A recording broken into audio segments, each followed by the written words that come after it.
반갑습니다. 또 앞에 이렇게 앉으니까 되게 두렵고 떨립니다. 목사님께서 성경 묵상에 관한 또 이 가정 기도, 가정에서의 기도 모임, 또 예배 이런 말씀을 하시면서 이 성경 묵상에 관해서 이렇게 부탁을 하셨습니다. 많이 부족한 사람입니다. 그래서 여러분들 이렇게 말씀 드리는 순간에도 계속 기도해 주시고 함께 하나님의 말씀을 받았으면 합니다. 우선 무엇보다 먼저 예배, 또 성경 공부, 또 성경 묵상, 가정 기도에 이런 어떤 관계가 있는가를 먼저 말씀을 드리고자 합니다. 지난 연초에 유해무 교수님 저희 교회에 오셔서 성경 공부, 즉 교리 공부는 예배 때 선포되는 이 말씀을 이해하는데 매우 중요하다, 또 필요하다고 이렇게 말씀하셨습니다. 저희가 지금 그 하이델베르를 이어서 지금 에스트민스터 소유리 문답을 이렇게 공부하는 것은 예배 때 말씀을 이해하는데 대단히 중요하고 유익하다고 봅니다. 그러면 또 굳이 또 묵상은 뭔가? 성경 묵상은 하나님께서는 비를 내리십니다. 말씀하십니다. 그러나 헛되이 하지 아니하십니다. 반드시 열매를 맺으십니다. 자, 비를 내리셔서 곡식에 열매를 맺게 하시듯이 하나님께서는 성도에게 말씀을 주셔서 삶에서 열매를 반드시 맺기를 원하십니다. 근데 순종 과정을 통해서 맺게 하십니다. 근데 묵상은 뭔가? 바로 이렇게 순종으로 이어지도록 하는 그런 과정입니다. 그래서 하나님의 귀하신 종을 통해서 선포되는 그 말씀이 각자의 성도의 삶에서 열매를 맺게 하기 위해서 이 성경 묵상 과정이 반드시 필요하다는 겁니다. 그러면 이제 가정 기도에는 또 뭔가? 우리가 이런 과정에서 말씀을 배우고 또 묵상하는 과정에서 우리는 많은 은혜를 얻게 됩니다.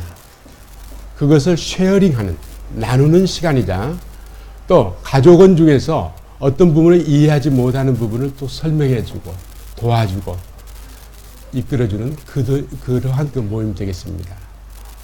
그래서 성경 공부, 예배에서의 말씀의 선포, 성경 묵상, 가정 기도회, 이거는 아주 유기적으로 연결되어 있는 과정이다.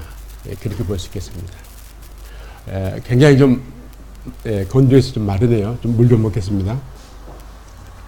그러면 많은 시간이 아니기 때문에 바로 성경 묵상의 시간에 관해서 원고를 중심으로 말씀을 드리고자 합니다. 이 세 가지 내용으로 나누어서 말씀을 드리고자 합니다. 성경 묵상의 의미, 특히 영적 의미는 뭔가? 두 번째는 성경 묵상이 성경 말씀에 비추볼 때 어떤 특징을 갖고 있는가? 또 세 번째는 성경 묵상을 행할 때 유의해야 할 사항들은 어떤 것들인가? 이런 세 가지 내용을 전반부에서 보고 다음 주일에는 그럼 구체적으로 어떻게 성경 묵상을 하는가? 어떤 순서, 어떤 방법에 의해서 그걸 나누고 실제 성경 본문을 제시한 다음에 우리들이 같이 성경 묵상을 해보겠습니다. 자, 오늘 말씀 중에 첫 번째 말씀, 성경 묵상 시간의 의미입니다. 원고를 중심으로 읽어가면서 말씀드리고자 합니다. 성경 묵상의 시간은 하나님의 말씀을 통한 하나님과 영적 교제의 시간을 의미한다. 성경 묵상의 시간이 필요한 것은 예수 그리스도를 믿고 구원 얻은 것이 하나님과의 부자지간의 관계가 회복되는 것을 의미하기 때문이다. 갈라디아서 2장 19절에서 21절 보면 그리스도와 함께 죽고 그리스도와 함께 살아가는 과정에서 하나님께서 우리를 자녀로 맞아주셨습니다. 자, 묵상 이전에 하나님과는 어떤 관계에 있는가를 먼저 생각해 보기를 하나님께서 원하신 줄 압니다. 부자 관계입니다. 원수되었던 관계에서 이 부자 관계가 회복이 되었는데, 자, 하나님은 어떤 아버지인가? 완전히 죄에 빠져 비참한 나를 예수 그리스도를 통해서 나를 살리신 영의 아버지십니다. 그는 창조자이십니다. 그는 사랑의 아버지입니다. 나는 이 세상에서 너를 제일 사랑하겠다는 그 사랑으로 우리들 각자를 사랑합니다. 사람은 그게 좀 불가능하죠. 나를 가장 사랑하시는 하나님 아버지.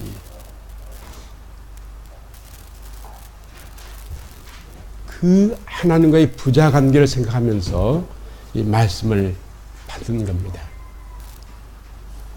자, 두 번째로는 조금 전에 말씀드린 대로 부자 관계를 생각하면서 반드시 열매를 맺기를 원하시는 하나님이심을 생각하면서 성경 묵상을 하게 됩니다. 자, 그런데 하나님의 말씀은 하나님을 기쁘시게 하고 성도로 하여금 행복하게 하기 위하여 하나님께서 성도에게 주신 복된 말씀이다. 우리 신명기서 10장 13절 한번 같이 보셨으면 합니다. 신명기 10장 13절 말씀 우리 같이 봉독하겠습니다. 구약 성경 제가 가진 성경 278쪽에 있습니다. 10장 13절 같이 봉독합니다. 내가 오늘 내 행복을 위하여 내게 명하는 여호와의 명령과 규례를 지킬 것이 아니냐. 하나님 말씀 우리의 행복을 위해서 주셨는데 그 말씀은 우리가 지켜야 할 말씀입니다. 목사님께서 설교하실 때 오늘 목사님 말씀 굉장히 참 은혜스럽다. 야, 오늘 목사님 설교 잘하신다. 그렇게 생각하기 쉽습니다만 말씀을 통해서 하나님께서는 그 말씀을 통해서 어떻게 하시고자 원하시냐면 그 말씀 우리 삶에서 지켜지기를 원하십니다. 목사님 통해서 주시는 이 말씀이 내 삶에서 어떻게 순종되어야 할 것인가. 오늘 목사님께서 설교하실 때 여러분들 꼭 놓치지 않으셔야 할 부분입니다. 헛되이 말씀하시지 않는 하나님. 그러나 그 열매는 반드시 순종을 통해서 맺어진다는 것을 우리가 깊이 생각해야 합니다. 내가 반드시 지켜서 내가 반드시 순종해서 열매를 맺기를 원하시는 하나님이심을 우리가 생각했으면 합니다. 자, 복된 말씀인데요. 시편 1편 한번 같이 보실까요? 1절로 13절까지 한번 보시겠습니다. 구약 805쪽.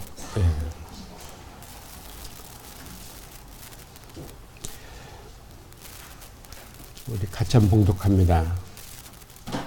시편 1편 1절로 3절입니다. 복 있는 사람은 악인들의 꾀를 따르지 아니하며 죄인들의 길에 서지 아니하며 오만한 자들의 자리에 앉지 아니하고 여호와의 율법 즐거워하여 그 율법을 주야로 묵상하는도다. 그는 시냇가에 심은 나무가 철을 따라 열매를 맺으며 그 잎사귀가 마르지 아니함 같으니 그가 하는 모든 일에 다 형통하리로다. 자, 복 있는 사람은 줄여서 얘기한다면 죄 짓지 않고 여호와의 율법을 즐거워하여 그 율법 주야로 묵상하는 자다. 이렇게 말씀하십니다. 그런데 이 복 있는 사람은 행복한 사람은 이렇게 바꾸어 생각할 수 있죠. 악인의 꾀를 따르지 않고 죄인의 길에 서지 않고 오만한 자들의 자리에 앉아. 죄는 아주 점점 더 심화되어가는 심화 과정이죠. 그렇게 하지 않고 오직 여호와의 율법을 즐거워하여, 이 말씀 다른 말로 바꾸면 사랑하여, 그 말씀 여호와의 율법을 주야로 묵상하는도다. 묵상 그러면 우리가 이제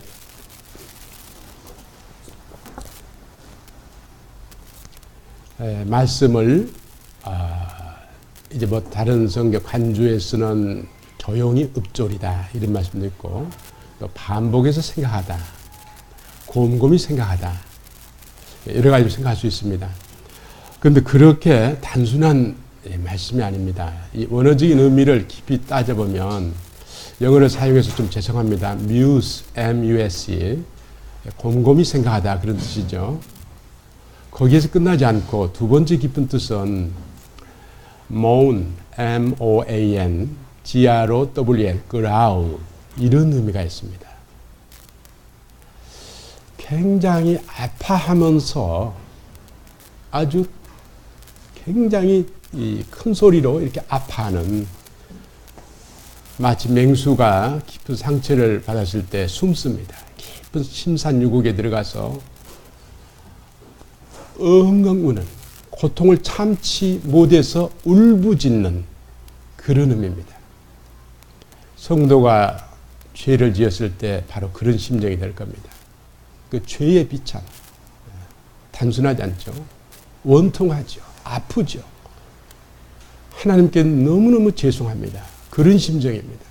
그래서 묵상은 계속해서 반복해서 되새김하면서 그 의미가 어떤 의미인가를 깊이, 거기는 이 성경 공부도 굉장히 도움이 됩니다. 모를 때는 교회의 목사님들에서 지도자분들 찾아가서 이렇게 배우는 게 아주 좋다고 생각됩니다. 그리고 많은 참고 도서를 찾아가면서 깊이 깨달아야 됩니다. 두 번째로는 이 잘못된 자기의 죄악에 대해서 깊이 회개하는 그런 의미가 이 묵상에 포함되어 있습니다. 하나님과 하나님의 말씀에 대해서 거역하고 반역하는 것이 죄이지 않습니까? 가볍게 넘어가서는 안 된다고 봅니다. 정말로 아픈 회개가 있어야 한다고 생각됩니다. 다시는 똑같은 죄를 반복하지 않겠다고 하는 그런 아픈 회개가 이 묵상 속에 포함되어 있다는 말씀이죠. 자, 바로 그는 시냇가에 심은 나무가 철을 따라 열매를 맺으며 그 잎사귀가 마르지 아니함 같으니 그가 모든 일에 다 형통하리로다. 복된 자의 삶입니다. 그는 시냇가에 심은 나무가, 지난번 그 밤예배 때도 이 부분 잠깐 말씀드린 적이 있는데, 심은은 여기서 씨앗을 처음부터 심은 그런 말씀이 아닙니다. 이미 심겨진 것을 옮겨 심은, 한자로 말하면 이식한, 영어로 표현하면 to be transplanted, 그런 말입니다. 나의 심령이 참 돌짝밭, 길가, 마른 땅, 이런 곳에 그런 상태에 있었을지라도 하나님께서는 옮겨 놓으십니다. 그런 곳에 심겨진 나무는 절대로 열매를 맺지 못하지 않습니까? 네. 생명의 은혜가 철철 흐르는 생명수 강가로 옮겨 놓으신다는 말씀입니다. 그래서 하나님의 것을 흡수해서 하나님의 열매를 맺게 하신다는 그런 말씀입니다. 또 여기 시냇가는 언어적으로 보면 이 갈래가 이렇게 나 있는 그런 의미입니다. 하나님께서는 그냥 덜렁 하나의 강만 제시하지 않고 갈래가 있는, 어느 곳에 있는 심령이라도 하나님 말씀을 정말로 묵상을 제대로 하는 심령들을 옮겨 놓으시기에 그런 갈래가 있는, 그런 강이 여러 가지가 되어 있는 그런 쪽으로 옮겨 주신다는 말씀입니다. 저는 이 말씀을 볼 때 이런 생각이 듭니다. 하나님께서 고의로 죄를 짓지 않는 그런 그 죄인들을 살리시기 위해서 도피처를 마련하시고 또 도피처를 향하는 길을 이렇게 주기적으로 잘 길을 다듬게 하셨지 않습니까? 넘어지지 않도록, 잡혀가지고 죽는 일이 없도록. 사랑의 하나님입니다. 내가 어디, 내 심령이 어디 있을지라도 하나님께서는 정말로 이런 생명수 강가로 옮겨 놓으시되 기회를 많이 주신다는 말씀입니다. 묵상, 단순하지 않다는 생각을 하면서 다음 내용을 우리 같이 한번 살펴봤습니다. 둘째 문단을 보시면 하나님께서는 높고 거룩한 곳에 계시지만 성경 묵상을 통해 통회하고 마음이 겸손한입니다. 자와 함께 하시며 이들을 소성케 하신다. 이사야서 57장 15절 말씀이죠. 네. 겸손한 자에게 풍성한 말씀으로 함께 하시는 하나님이십니다. 나아가서 성도가 성경 묵상과 기도 생활을 계속하게 되면 성도의 심령은 예수 그리스도를 점점 닮아가게 되어 삶에서 풍성한 열매를 맺는 삶을 살아가게 된다. 자, 하나님께서는 성경에 보면 이 하나님 말씀을 이 땅에서 하나님의 대리자로 두셨다는 그런 것을 배우게 됩니다. 말씀을 우리는 소홀히 대해서는 안 됩니다. 대리자로서 주어진 이 귀한 말씀을 주님 대하듯이 해야 할 줄로 믿습니다. 그런데 이와 같이 묵상과 기도 생활을 계속하는 성도는 예수 그리스도를 점점 닮아가게 된다는 말씀 나오는데 사람은 바라보는 대상을 닮는다고 합니다. 날마다 이 귀한 하나님 말씀을 바라보는 성도는 바로 로고스로서의 예수 그리스도, 말씀이신 예수 그리스도 자신을 또 그분의 인격을 닮아가게 됩니다. 그거는 내가 노력해서 그렇게 된 게 아니죠. 하루하루, 한 달, 두 달, 1년, 2년 하나님은 그런 변화를 우리에게 주십니다. 또 삶에서 풍성한 열매를 맺게 하십니다. 갈라디아서 5장 22절, 23절에 보면 성령의 열매는 하고서 9가지 열매를 제시하시죠. 또 사도행전 1장 8절에 성령이 임하면 땅끝까지 이르러 내 증인이 되리라. 이 두 말씀 다 성령의 열매, 성령이 임하면. 성도의 열매란 말씀은 일찍이 성경에 없습니다. 성도를 통해서 성령님께서 열매를 맺어가십니다. 뭘 통해서? 성령님은 말씀을 통해서. 그 말씀이 순종되어지는 현장에서 열매를 맺어가시는데 계속 이 말씀을 대하면 성도의 생각이 예수 그리스도의 생각으로 변해갑니다. 그 생각이 계속 변해가게 되면 결국은 그분의 인격, 퍼스널리티를 바꾸시게 됩니다. 자기도 모르는 사이에 그런 변화가 오게 된다는 말씀입니다.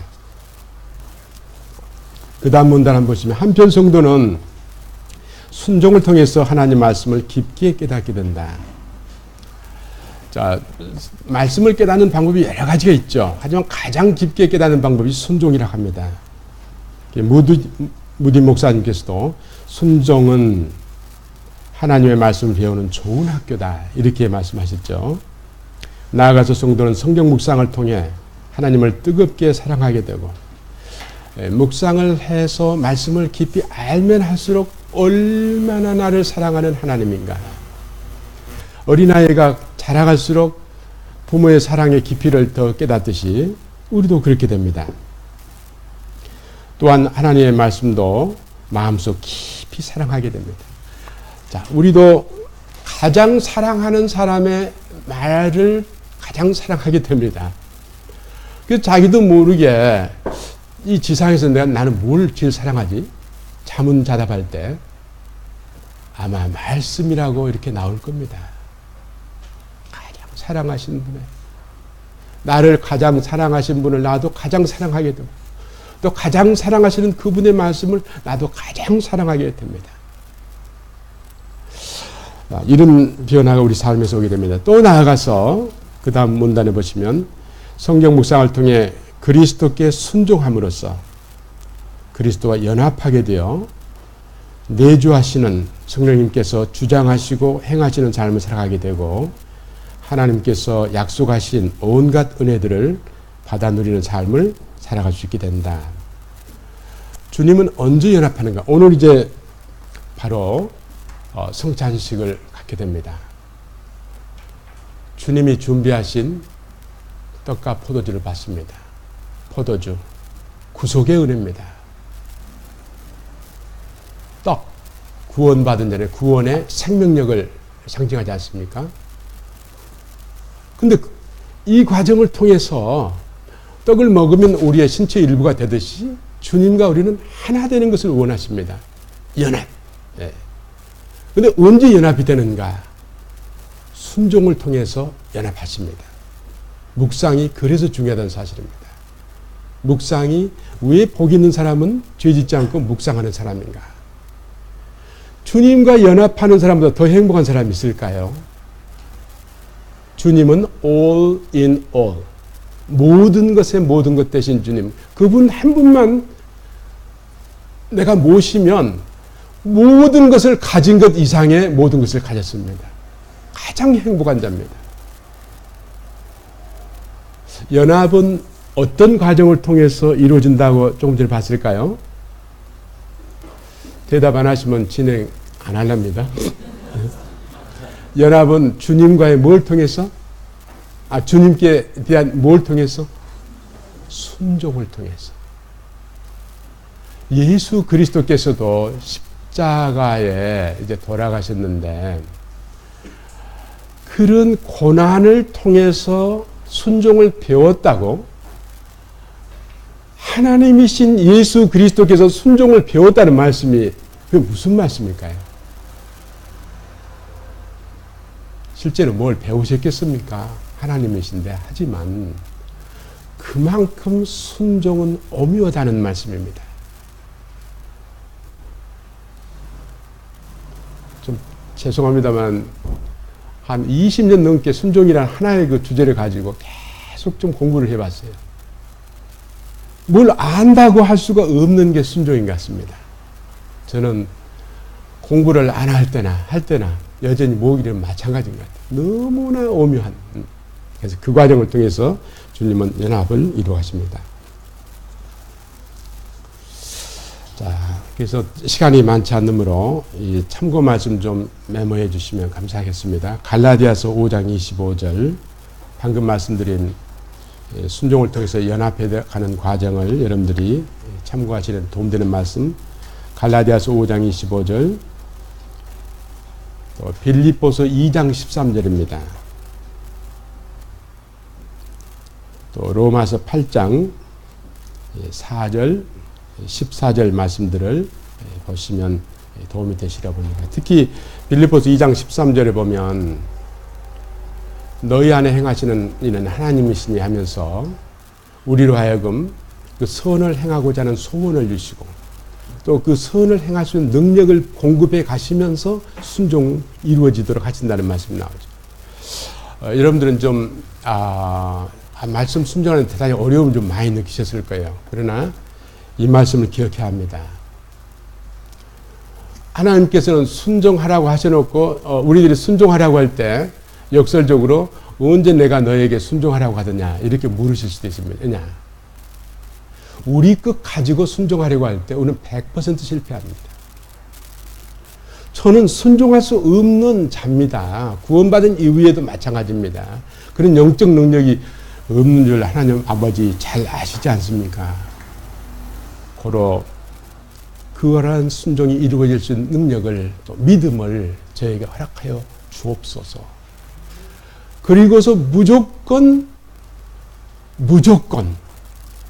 순종의 한 발자국을 밟는 순간 우리는 변하게 됩니다. 예. 순종은 자동적으로 이루어져 가면서 신명기서 이후에 약속하신 모든 외양간에서도 포도나무 포도원에서도 집에 들어가건 나오건 성 안에선 성 밖에서건 복 주시겠다고 하는 말씀. 특히 무속 지나간 사람은 그 복을 추구하기 위해서 상당히 기복적인 기도도 하고 뭐도 바치고 그렇게 되지만 우리는 이 말씀을 성도가 바라보면서 순종하게 되면 그 뒤에 축복이 따라가게 됩니다. 그렇게 성경은 가르칩니다. 자동 주어집니다. 자, 순종을 통해서 연합이 이루어집니다. 이제 우리는 더 가질 것이 없습니다. 하나님 소유했습니다. 자, 우리가 기도할 때 하나님 손끝에서 나오는 은혜, 그 물질이든 영적인 것이든 그것만 봐도 어린아이들은 뭐 사탕 한 개 맞고도 그렇게 좋아하죠. 그러나 신앙이 장성할수록 결국은 하나님께서 나오는 그것도 굉장히 귀한 선물입니다만은 역시 가장 귀한 선물은 하나님 자신. 하나님을 안다라고는 어느 정도 야다라고는 그 의미 속에는 한 몸 되어서 부부가 서로를 잘 아는 그런 의미라고 목사님께서 가르쳐 주셨습니다. 거기까지 가야 됩니다. 그래서 순종 그러면 상당히 쉽지 않습니다. 총신대 신대원 교수님이셨던 김희보 목사님께서는 제가 처음 다녔던 교회에 이제 담임 목사님 오시는 날 밤 마지막 고별 설교 때 여러분 많은 말씀을 한꺼번에 순종하려고 하지 마십시오. 가장 쉬운 말씀부터 순종하시기를 바랍니다. 그러면 다른 말씀의 순종이 쉬워집니다.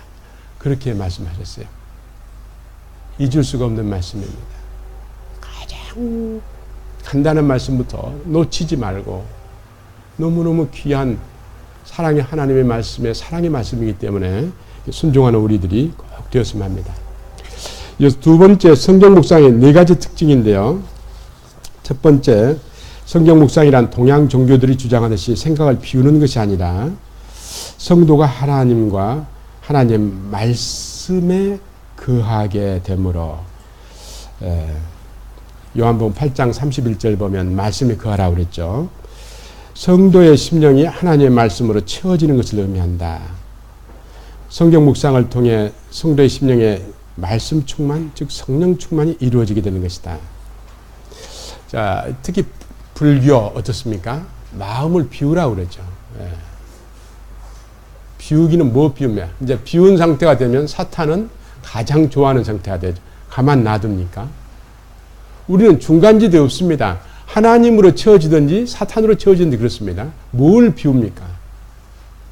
그런데 우리가 이 컵에 이 잔물 감사합니다. 하나님 것을 가득 채워야 되는데 어떤 착각을 하냐면 나는 지금 모태신앙이다. 수년 믿었다. 나는 교회에서 이런 직분을 가지고 있다. 또 말씀도 상당히 잘한다. 굉장히 위험한 생각입니다. 고로 하나님 아버지 좀 도와주십시오. 예, 하나님 말씀 순종하는데 그는 굉장히 잘못된 신앙을 가지고 있다 봐야 합니다. 하나님 아버지, 저는 없는 자와도 같습니다. 무능합니다. 아버지 하나님 정말로 주의 것으로 100% 채워주셔서 주님이 주의 일을 행하시고 주의 열매를 맺어 주시옵소서. 네. 어디서 우리가 얼굴을 내밉니까? 교회에서는 그분의 얼굴이 좀 잘 안 보여야 된다고 생각합니다. 주님이 부르실 때 나타나야 합니다. 내 무엇을 이렇게 나타내려고 하는 쇼업 하려고 하는 생각은 이미 위험한 생각이라고 생각합니다. 우리는 주님만 드러내야 한다고 생각합니다. 주님만. 그렇게 하려고 해도 우리는 실수하거든요. 근데 자꾸 자만하고 자기를 좀 이렇게 하려고 하는 순간 우리는 이미 넘어져 있는 상태죠. 네. 주님은 가슴 아파하시려고 합니다.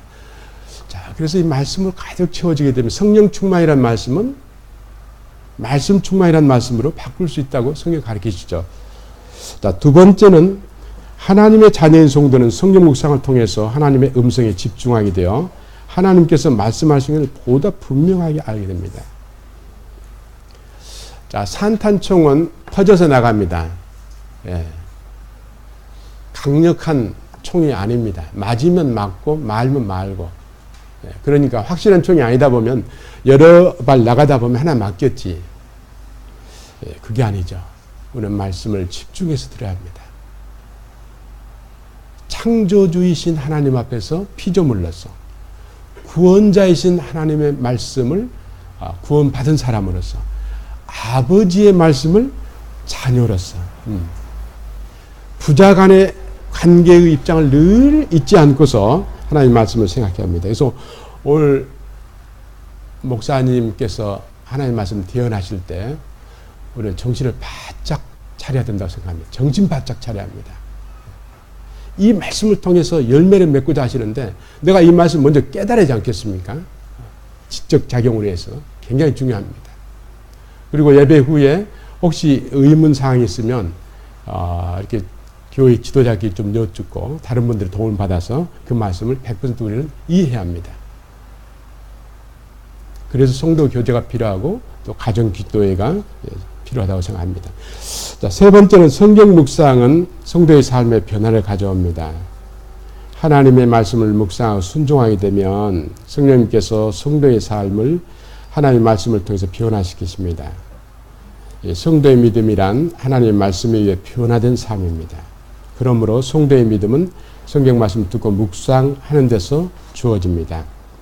로마서 10장 17절 믿음은 들음에서 나며 들음은 그리스도의 말씀으로 말미암았느니라.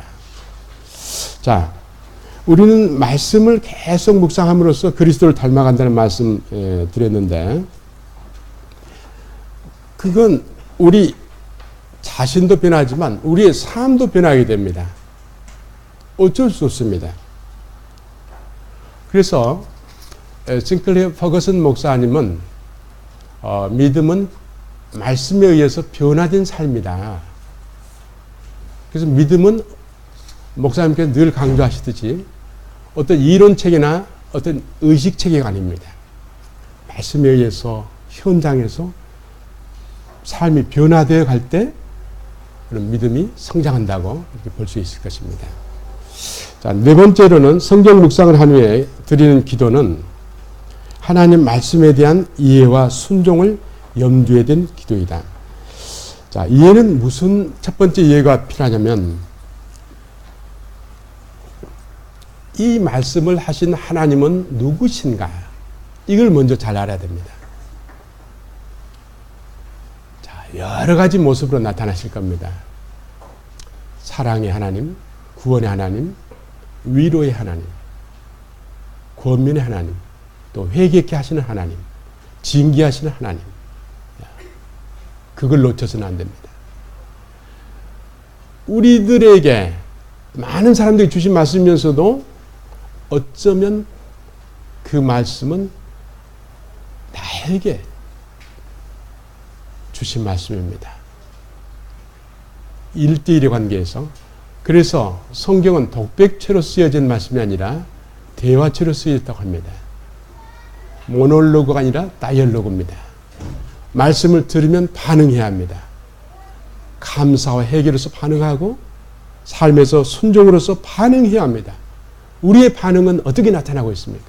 아, 목사님 지난주 설교 말씀 상당히 은혜스러운데 오늘 말씀도 상당히 은혜스럽대요.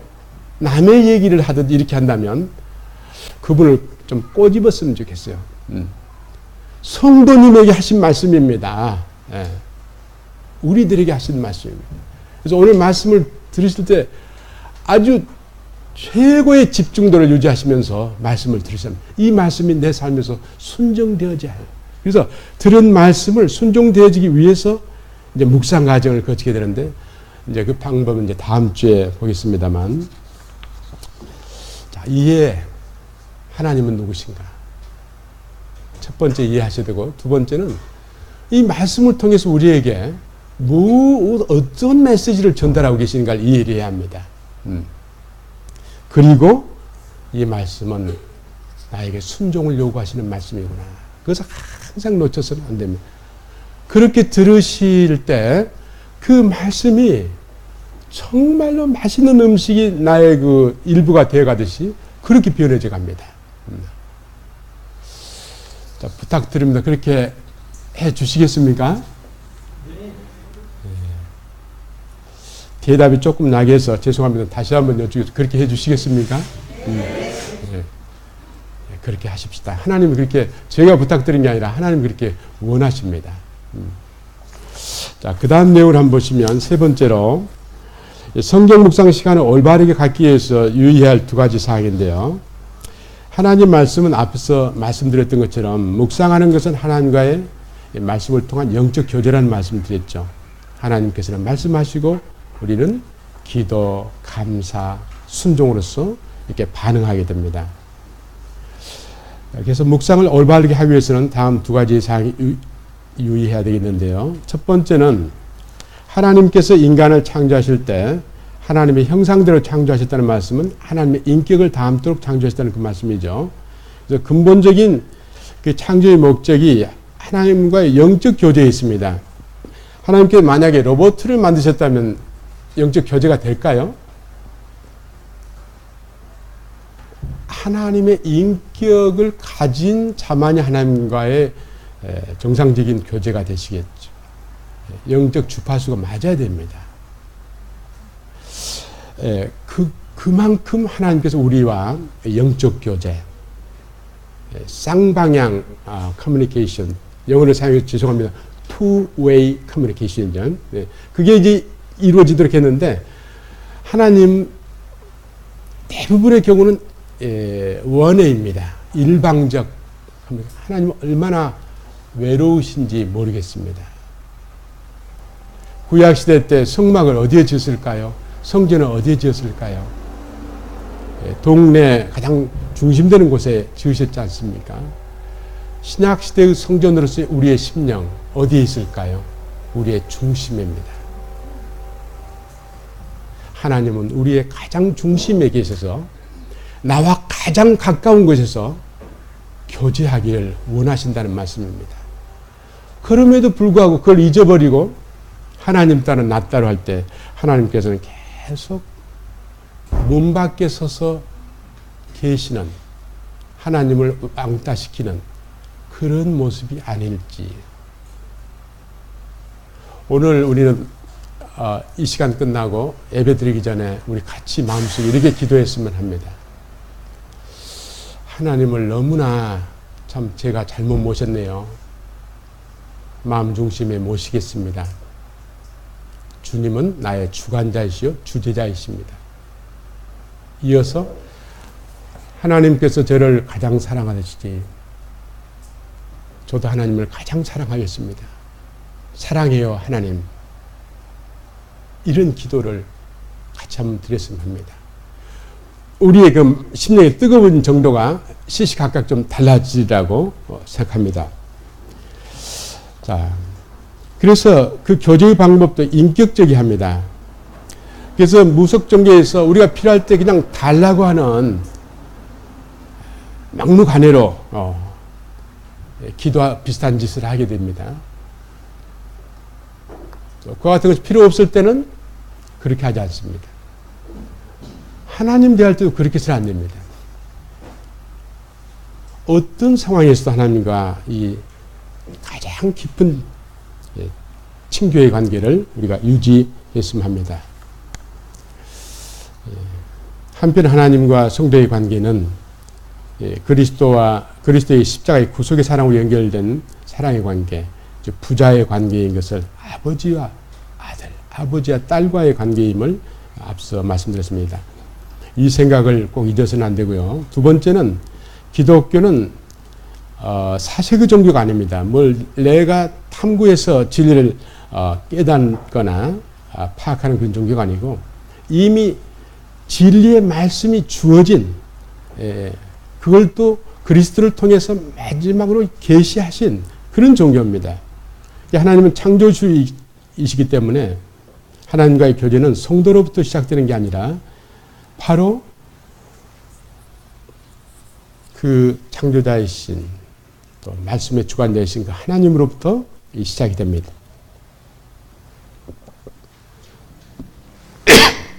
네, 죄송합니다.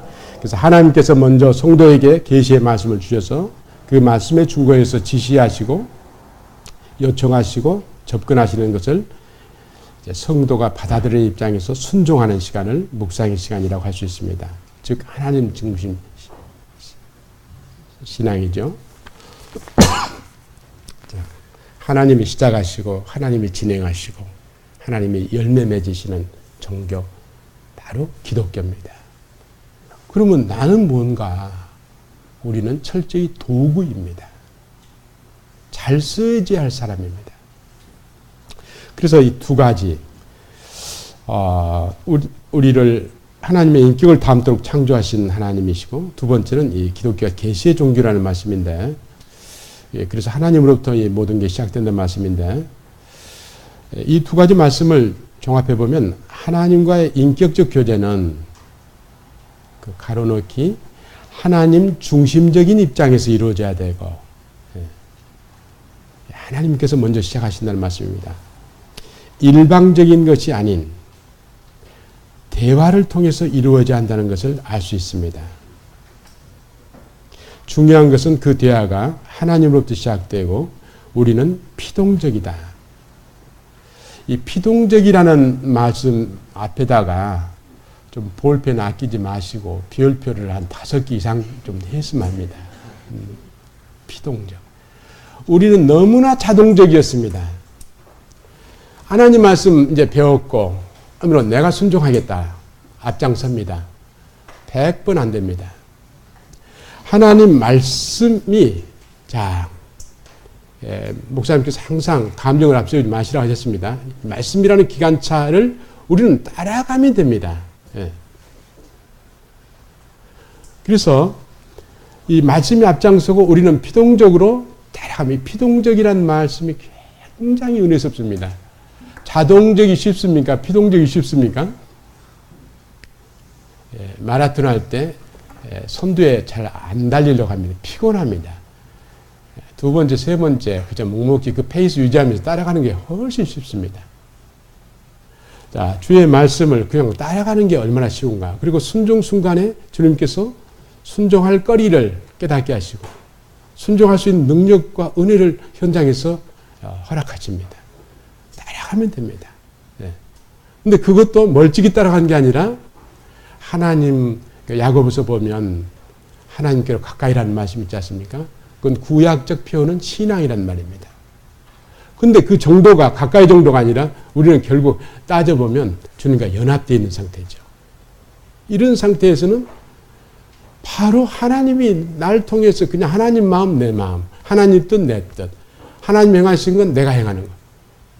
동고동락입니다. 그렇게 되기를 주님께서 원하십니다. 그래서 뭐든지 시작을 하나님이 하시도록 기회를 드렸으면 합니다. 우리는 피동적이 합니다. 자, 기독교는 나를 창조하시고 나를 구원하신 하나님 중심적인 신본주의 종교입니다. 따라서 하나님과의 바른 교제가 이루어지려면 하나님의 말씀인 성경 말씀을 먼저 읽는 것, 성경 말씀을 먼저 듣는 것이 나의 기도보다 먼저 이루어져야 된다. 조지 밀러 목사님, 기도의 사람이었죠. 이분은 묵상한 말씀 속에서 하나님의 그 뜻을 발견하기까지 무릎을 꿇고 오랫동안 기도하기 전에 묵상했다고 합니다. 그걸 깨닫고 기도했다고 합니다. 자, 말씀이 선행돼야 되고 그 다음에 기도가 따라야 합니다. 하나님께서 누가복음 10장 38절에서 42절에서 알 수 있듯이 하나님의 말씀을 듣는 것을 어떤 봉사보다도 더 좋아하신다는 것입니다. 마르다와 마리아 비교 말씀 있죠. 마르다는 자기 음식 솜씨를 가지고 맛있는 음식 만들어서 모처럼 찾아오신 예수님 대접해 드리고 싶었을 겁니다. 귀한 일입니다. 그 귀한 일이죠. 그러나 마리아는 모든 걸 제쳐두고 주님의 말씀을 들었습니다. 그러나 주님께서는 마리아를 칭찬하셨습니다. 한 가지 좋은 편을 놓치지 않고